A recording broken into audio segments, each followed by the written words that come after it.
Hello, podcast fam. I am thrilled to share some exciting news. My book, Sow, Grow, Lead, is officially live on Amazon. This book is more than just my story of starting a nonprofit and building a peanut butter factory in Malawi. So trust me, the ups and downs of that journey are worth the read.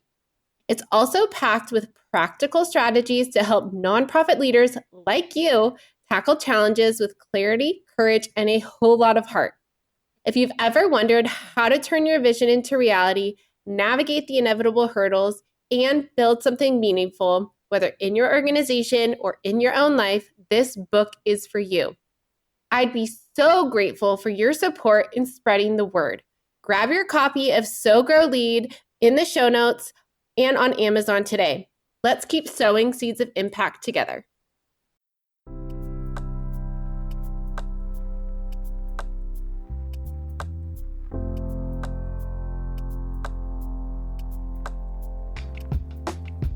Are you a nonprofit professional who's feeling overwhelmed and burnt out? Well, welcome to the Lead with Heart podcast. I am your host, Haley Cooper. On this podcast, we will share stories of leadership, courage, and empathy that'll help you learn to take care of yourself, your staff, organization, and community. You will hear from nonprofit leaders who have been in your shoes and have learned best practices to raise more revenue and make a greater impact. Let's thrive together. Hello, everyone. Welcome back to the Lead with Heart podcast. This is your host, Haley Cooper, and I am very excited and honored today to have LaVal Brewer on the podcast. Before we hit record, I was telling him that this is a full circle moment because about 10 years ago, I took a training course from him on program management when he was the executive director of Playwork Southern California. But today, he is the president and CEO of South County Outreach, which is in my local hometown. And it is his goal to transform the organization's food pantry into a place where people who are in short-term crisis situations can feel like they're shopping for nutritious, healthy food in normal grocery store environment without having to pay. He also hopes to partner with cities, funders, and corporate groups to create revenue that'll allow the organization to help people who have fallen behind on rent and utility payments, and then find ways for people to better themselves so that they can ultimately escape the hunger and homelessness cycle. Well, welcome, LaVal, to the podcast. Hey, Haley, thanks for having me. So I always love to start with this question and would love to know a little bit more about your background and experience in nonprofits and what led you to become the CEO that you are today. I get that question a lot, and I've answered it in multiple different ways, but the consistent answer is, I'm not really sure. It wasn't the plan. I don't think there really was a plan, which is probably part of the reason why I'm so passionate about the work I do.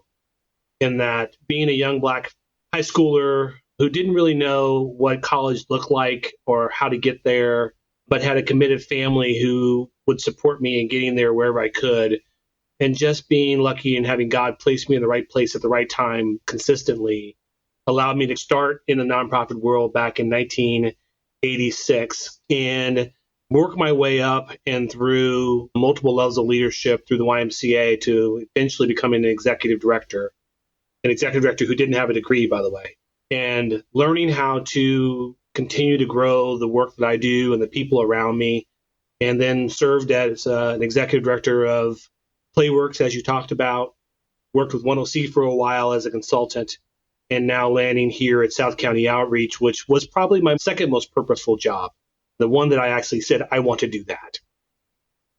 Yeah, well, thank you for sharing your experience. And you mentioned God being an influence in where you are today. And I would love to know, and I know that you're an elder at the local Presbyterian Church in Mission Viejo. How has faith influenced the way that you lead? Oh, it's embedded in it. So when you think about servant leadership, which is really biblical, some may not say it's biblical, but when you think about servant leadership, it is baked in. It's about not me, but my community. It's not about me. It's about others. And it's also the fact that in order to get societal work done, it requires leadership and it requires people that will follow you. So when I think about my trust in God, it is when I wake up and I have stress about whatever is happening in my work life or in my personal life, that I can stop and pray to God and really put it out in the universe in a sense to just to say it out loud and say that I need help, that I'm not going to be able to do it by myself, and that I have never done it by myself. It really anchors almost every aspect of my life, to the point that I said I didn't know which jobs I was going to do. Those doors opened without me asking them to open. And when it was time for me to move to a new location, the door did not slam behind me, but it closed softly, which allowed me to then move to the next place. And even when there was a point in time when I was lost and I didn't know what was going to be next, economic downturn, when I left the YMCA back in 2010 and I started consulting, never having a consulting idea, and suddenly I found myself helping others in a way that I didn't know that I could, and found that faith of just go tell people what you know. And then there are times when the words would come out of my mouth. I'm like, I didn't even know I knew that. And it had to be that the Lord put some of those words, not put those words in my mouth on a consistent basis. Yeah, I love that. And I can totally relate. Every time I stress out about something, my husband's always, God has opened so many doors for you. He's equipped you for a time such as this. And I'm like, I know, I just have to constantly remind myself that when you take a second to pray, that he will show up. And you mentioned this idea of servant leadership. And one of the things I love about this podcast is every single person has a different definition of what leadership is to them and their organization. So how do you define servant leadership? So there are two parts of that. So you touched on both. One's the servant leadership. In other words, the role that I have is not a doer role. Leaders are not doers. Leaders are leaders. If you take the Franklin Covey 7 Habits of Highly Effective People model, where the manager is in the jungle and is sharpening the saw and cutting down the trees to clear the way, that is a manager role. And maybe there's some leadership engaged in that, how you manage, how you go about engaging people. There is some leadership in that, and those are really practices. But you cannot take away the leadership role. And I think so often we get lost in the doing is more important than the leading. And the reality is that a leader can lead you down the wrong path. So that second part of leadership, I'm going to get to the servant part, is where are we going and why? And then helping people understand that why, not just because I am maybe a charismatic leader who can say things and make you feel good, but oh yes, that's exactly why we're going. Oh yes, that's why we're going down this path, because I'm gonna go back to the biblical piece. God calls us to love our neighbors. Okay, if God calls us to love our neighbors, then how are we going to do that? And each of us have a different leadership path that we may travel on to get there. So the leadership part is how are we going to get there? Where are we going? And the manager part is how do we actually get those things done? Now let's bring the servant part into that. As a leader of the organization, in other words, the number one person who is driving the direction, the culture, where are you going to go and how we're going to get there, my role, once that is done, is to serve my team members in a way that is not doing their job. Remember, I said managers and leaders are two different things. How do I ensure that when it's time for them to start marching down a road or clear a direction or start a program, that they have everything they need? And that is everything they need is not always resources. Sometimes it is a person standing behind them, cheering them on. A person catching them when things go wrong and saying, yep, you made a mistake, you tripped up there. What'd you learn? How are we going to do this? Here's how you're going to go forward. You can do it.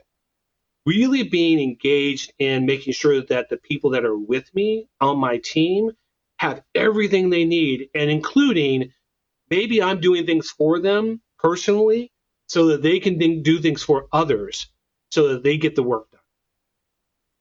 Wow, I love that. And I love how you frame both leadership and that servant part into how you approach the organization and the role that you have.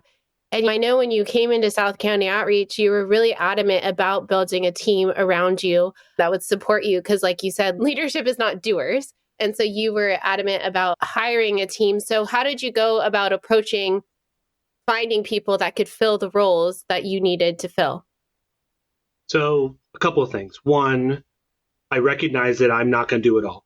So in order to get the work done that's in my head, in other words, where we're going, I had to have the right people to do that. And I know no one takes that lightly, but I take it seriously. It won't happen unless I have the right people on the bus, in the right seat, going in the right direction. And we've heard that story, right? We know about level 5 leaders from good to great. But what I do is I stop and I say, who do I have on my team now? And I don't look at saying, who can I replace? My question is, are the right person on the right bus in the right seat, right? However that comes. Doesn't make a difference in the order.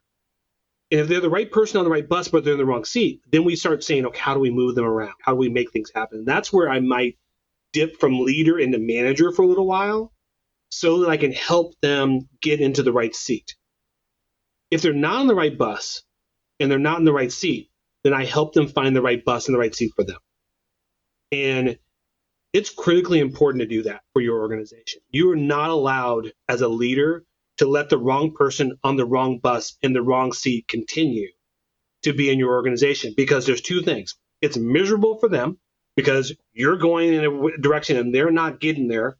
They're having struggles, even though they're trying harder. And by the way, trying harder does not mean results. And it's miserable for everyone around me and myself, which means I'm now diverting my attention to something that is not moving us forward. So that's part of it. The second part is Patrick Lencioni's book, The Ideal Team Player. And in that, I'm always looking for a person who's hungry, humble, and smart. So that matches my interpretation of how people work. So hungry means you're striving to do more, do better, not necessarily grow the organization, because growing is not always the goal. But solving the problem for me is the goal, right? So you got to be hungry towards that, including your own personal development, taking that as your responsibility. So I'm looking for people like that. I'm looking for people who are humble, who are willing to be a team player and understand that this is about us working together and winning together. And that while you might be an individual contributor, you still have a role on the team, which includes you being engaged in the team. So you need to be humble enough to know when you speak up as a team member saying, this is what I did, and leaving everyone else who supported you behind, because a teamwork does not include all eyes. There are definitely some eyes within that, but not all eyes. And then the final thing is smart. And when I say smart, like I said, I was an executive director multiple times before I got my degree. And it's not because I was just street smart, because I wasn't. It was I was emotionally intelligent.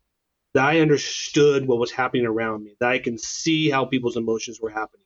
I understood how to come into a conversation without disrupting that conversation and causing more trauma or more disruption.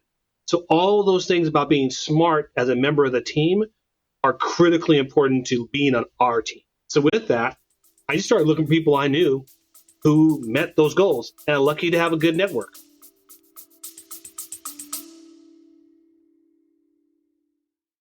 Imagine a fundraising partner that not only helps you raise more money, but also supports you in retaining your donors. A partner that helps you raise funds both online and on location so you can grow your impact faster. That's DonorBox, a comprehensive suite of tools, services, and resources that give fundraisers just like you a custom solution to tackle your unique challenges, helping you achieve the growth and sustainability your organization needs, helping you help others. Visit donorbox.org to learn more. Yes, shout out to Lauren and Florida and Sheila that are on your team. So you talked, and I think the smart part, and a lot of the work that I do and we talk about on this podcast, is the idea of emotional intelligence. And obviously there's 4 components of emotional intelligence: self-awareness, self-management, relationship management, and I forget the 4th one, social management. Maybe that's what it is. But it is that idea of how do my emotions affect myself and affect others? And so I think that's an important part of creating a culture of safety and connection and trust. And so not just hiring people when you came onto this role was important, but also implementing a really strong culture of trust. And like you said, that smart part where people feel safe and they can voice their opinions and also celebrate others and bring them into the conversation. And so what is your definition of culture? Because again, everyone has a different definition of culture, which is why I love having these conversations. And how have you really instilled this belief of emotional intelligence or culture within your organization? Sure. So first of all, when we're doing interviews for team members that I'm not hiring, all team members have their final interview with me. And they have their final interview with me for 2 reasons. One, I want to know that they're hungry, humble, and smart. and my team knows that they're bringing someone who already has skill development. If you don't have skills, you can't get in the room. If you have skills, you still get in the room, but you may not make it through the conversation of the final conversation with me. And we've lucky to have a really good number of that. I'm getting to the culture piece. So in that, my questions are always not questions about what I want. My questions to our candidates is, what are you looking for? Mm-hmm. So if the candidate isn't looking for what we already offer, then they're going to enter into a community that is different than what they're looking for. So that first entry into the community. So when we think about culture, like that culture, it's community. It's a whole bunch of small communities. It's a small community of the program team, a small community of the leadership team, a small community of the development team. Those small communities then roll up to a larger community. So the question is, can they fit into the community and not have conflict? And what I mean by conflict, I don't mean that we don't disagree. I actually believe that conflict in that is really important to culture, because when you have conflict, you then get heard, right? So part of our culture is we hang on two values, dignity and respect. We believe that no one is going to be right all the time, and that failure exists, and we expect failure, not catastrophic failure. We believe that teamwork is the glue that helps us get across the finish line. We do these things together. And then finally, it is really about how do we win together? In other words, what are we actually trying to accomplish? So we are really clear about what our vision is. It's clear. It doesn't change until we are going to change it. So in that, we start preparing people early on to enter in. So if you don't want to live into our vision, which is our culture for how we're going to do this work, which is we believe, that's a value. So we're not going to say what the value is, that no one should go to bed hungry or without a place to call home. If you can go, I believe that, and you truly can believe that, then you're going to fit into the culture. And we're going to accept you in. If you don't believe that, there's going to be conflict. And it's not going to be the good conflict. There's going to be this like, well, I don't know if we really should help people who aren't like, they're not helping, they're not doing the right things. Hold on.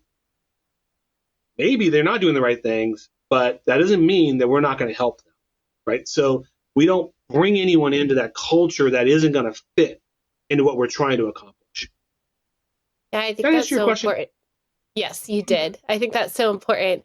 And as you share about the mission and the vision and that culture behind South County Outreach, can you talk a little bit more about how you have created it into a space where individuals in short-term crisis situations can experience a more, I know you do more than just a grocery store environment, but like really experience that dignified environment? So I believe in a couple. One, that nonprofits are not under-resourced. They are not resourced enough yet. But we're resourced. What we have is what we're going to use. So the resources that have been given to us are enough right this minute. And when we grow to be bigger, more resources will come. So just to start off with that, like that's this beginning. So when we start looking at how do we help our clients and our what we call them shoppers in the pantry, how do we help our clients reduce their vulnerabilities so they can hear us talking to them? That was really important to us. And here's the reason why. The majority of pantries who are doing wonderful work are not necessarily trying to get people out of line. They're solving for their short-term crisis, or they're solving for their long-term crisis, which we are too. But our ultimate goal is our vision. No one goes to bed hungry without a place to call home. Well, baked into that is our mission, helping others help themselves. So if our mission is baked into that, then that means we have to help others help themselves. And there's a subset of people that we need to say, how do you change your situation so that you do not need this market? We believe the only way for us to get there is so that when they get to our market, they feel like they're in the corner market.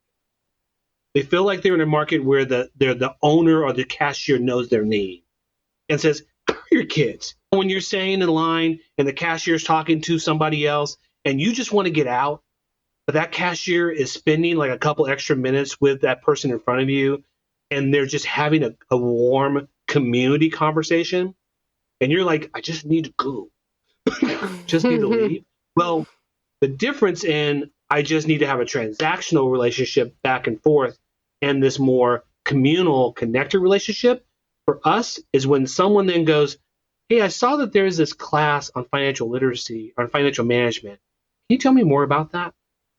Or, hey, I've been coming here for a while and I heard that there's a way for me to maybe get food delivered or something else. Can you help me with that? Hey, I just got to notice that I'm behind in my rent and I think that we might get evicted. I need to know what I need to do to keep that from happening.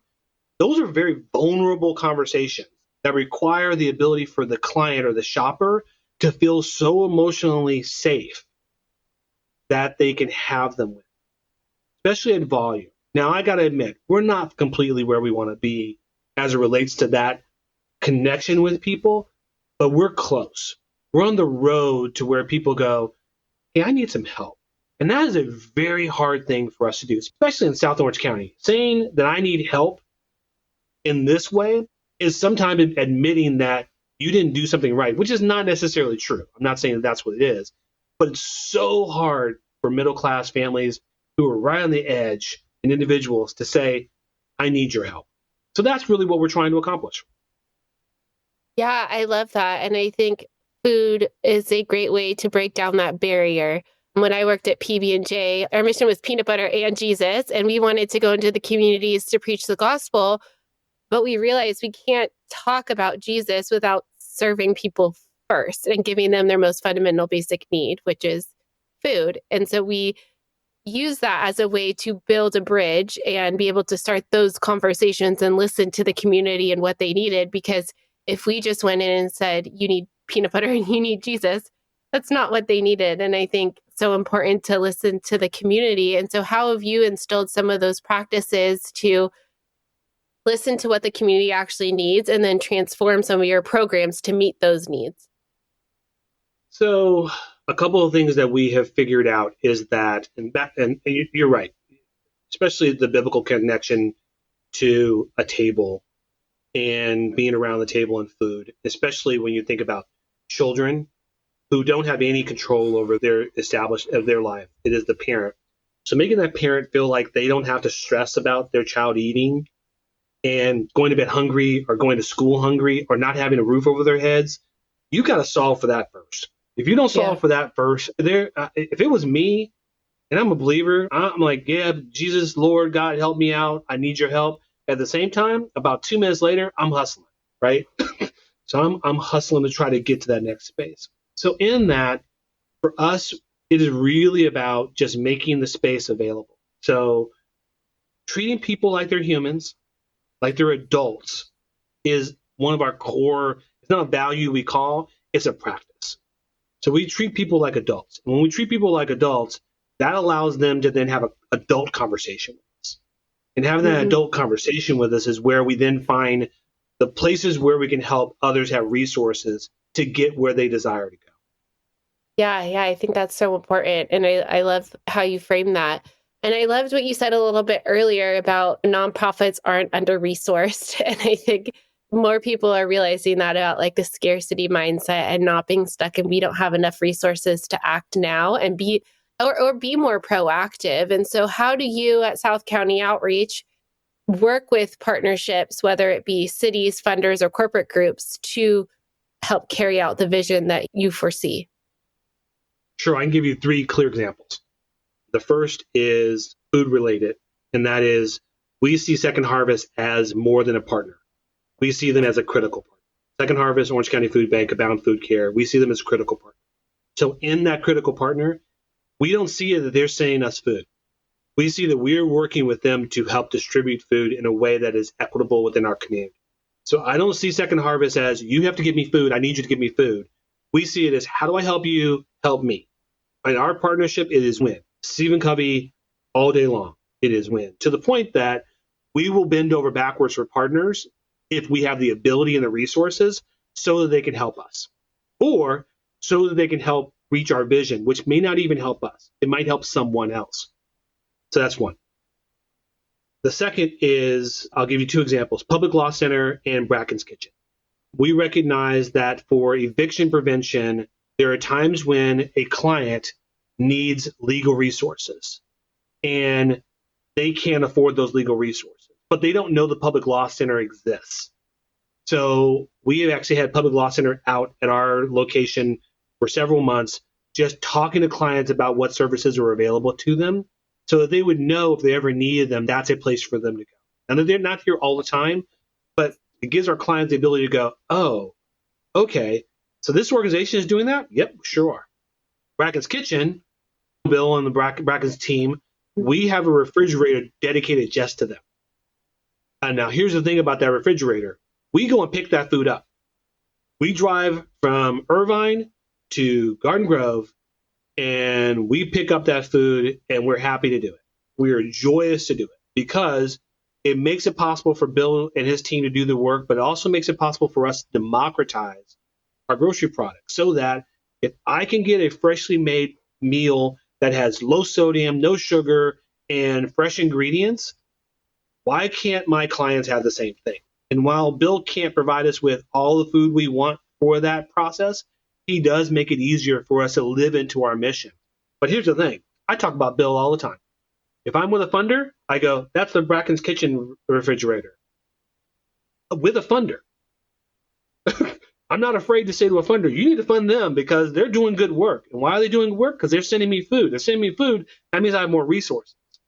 So this partnership with other nonprofits is a resource-rich environment if you know your lane. So I'll give you a fourth description. When I first got here, we were doing a toy drive and a backpack program, which is very typical for nonprofits like ours. But I recognized that was not our superpower, and that Families Forward next to us was really good at it. They were really good at backpack programs and Christmas programs. And I talked to Maddie, and I said, hey, Maddie, we want to send you all the people who send us backpacks. We want to send you all the toys we get. We're going to tell people who are sending us toys that they should go over to you. And for the last 2.5 years, 3 years, that's what we've done. If someone says, I want to deliver toys for Christmas, we go, thank you. Our partner, Families Forward, is going to be distributing those toys to as many people as possible. Would you like to drop them off directly to them? These are people who are donors. These are our church partners. These are people who could and will and do support us. I'm not afraid to send them to the partner that does the best work, right? So some people would go, wow, when my team did. There's a member of my team who's like, aren't you telling our donors that they should go to another nonprofit? I'm like, I am.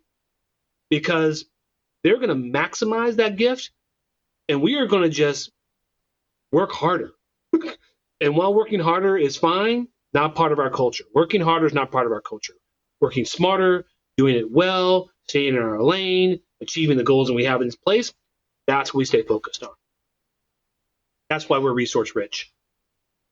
Yeah, I love that. And I love this idea that you partner with other people and it makes you better stewards of your donors' money, right? If you're going to refer them somewhere else, they could give a gift to you for your toy drive, but like you said, it'll make you work harder and that not necessarily being good stewards of the money and the resources that have been given to you. So you, from what I'm hearing, want to utilize the resources that you have in the most efficient way.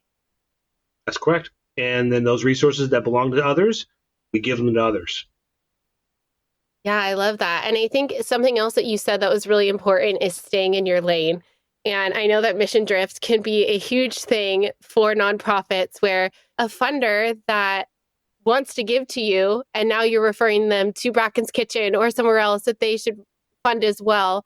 And so because maybe that program isn't necessarily aligned with where you want to go. So how do you as a leader really make those decisions and influence every decision that you make based on your mission? So I'll give you an example. One of the culture conversations that we have on a regular basis is we believe that you should, for part-time team members particularly, and for full-time team members generally, we believe that the amount of hours that you work during the week are the amount of hours you should work during the week. And that once you leave the office, unless you choose to work, which we hope you're not, that you spend time on your own, doing the things that are important to you. I say that because there's so often we'll have someone say, we want to do a special food drive for you on Saturday. And we'll go, oh, it has to be on Saturday? And depending upon who it is or how important it is or why we need to do it, in other words, We may choose to do that, but it's very rare. It has to match up with what we're trying to accomplish. We'll say, we can't do Saturday. We can't do it. And we turn down some really good things in that. The reason why we do that is because it's not what we do. Another example is we thought about opening our pantry on later hours in the evening and possibly weekends. So that was against that culture that we were talking about. In other words, for my team members to rest and then come back the next day refreshed. So when we did that, we were like, okay, we'll stagger the schedule so that people are working a reasonable hour and we'll figure this out. In the end, we decided that while we did not have the numbers that would make people go, oh, not enough people showed up, we knew that wasn't going to be an issue. We weren't going to measure that. What we were measuring is, what does it do for us as a delivery based upon our regular plan?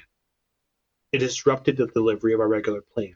And we had to stop and say, in this case, we don't have the resources to extend our day 2 to 3 times a week, and we're open 4 days a week, to 7 o'clock.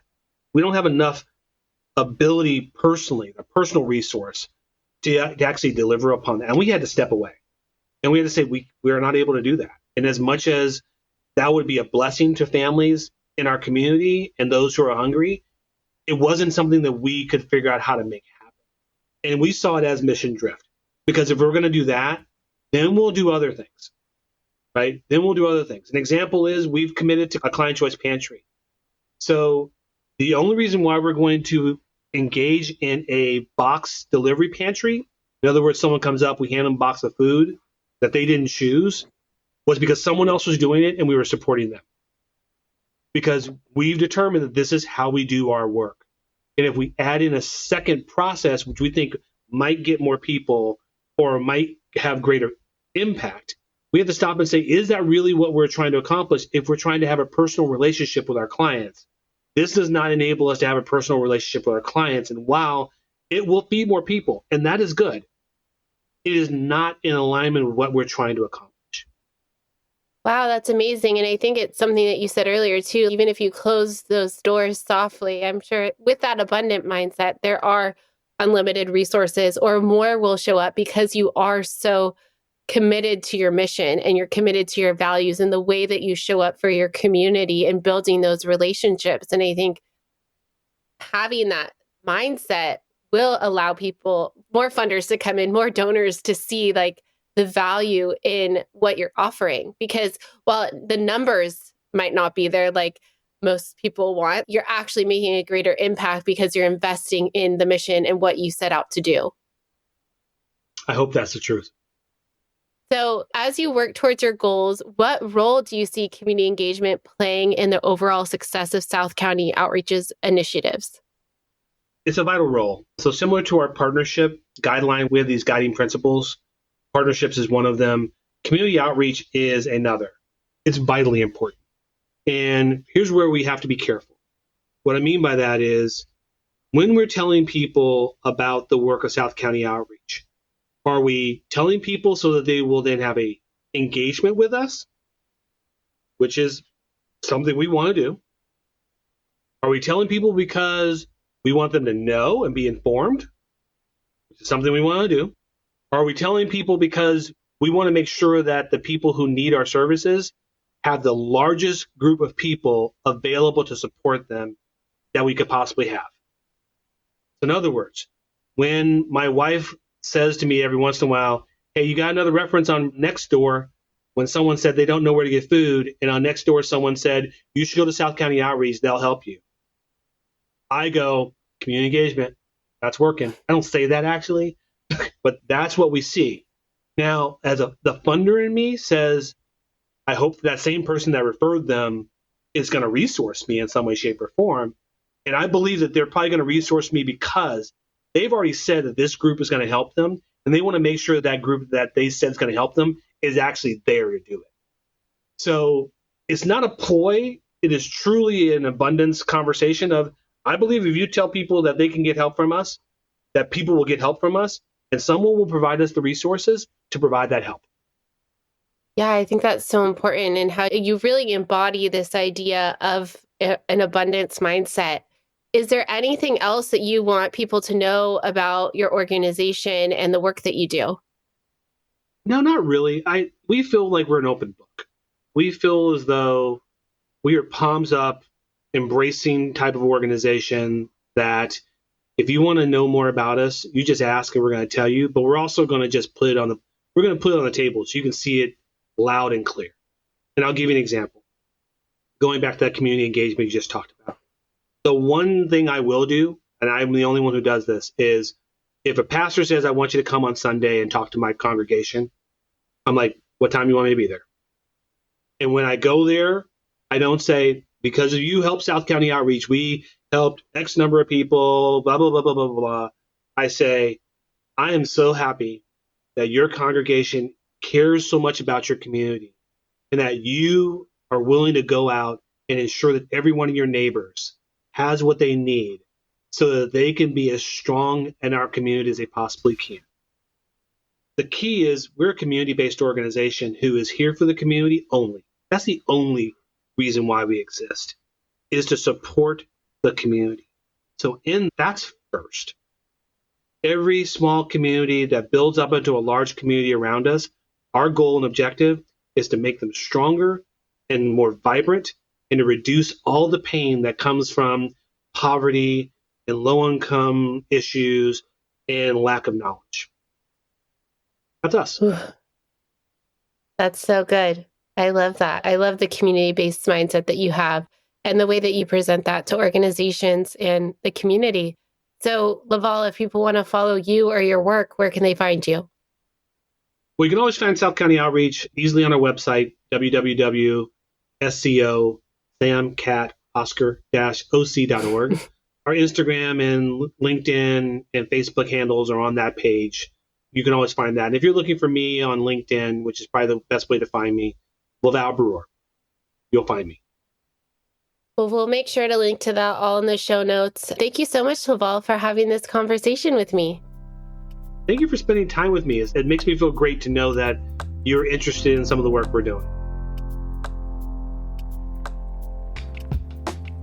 If you have valued these stories or learned something from what you've heard, please share this podcast episode or follow me on LinkedIn. Thank you so much for your support, and together we can build a better community and world.